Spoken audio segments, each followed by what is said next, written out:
Dicen que un hombre fuerte se nota en su voz, pero eso es mentira. Los hombres realmente peligrosos no hablan fuerte, hablan poco, porque el poder que es real no necesita ruido para imponerse.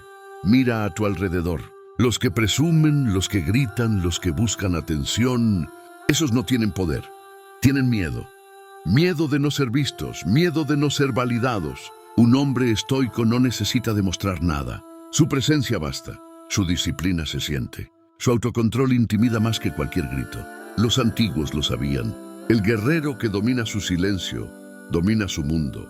Porque cuando eres capaz de callar tus impulsos, callar tus inseguridades, es callar tus excusas, entonces escuchas lo único que importa, tu propósito. No olvides esto. El ruido lo hace el débil para parecer fuerte.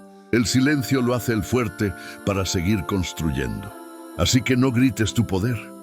Vívelo, constrúyelo en silencio y deja que el mundo tiemble cuando decidas hablar.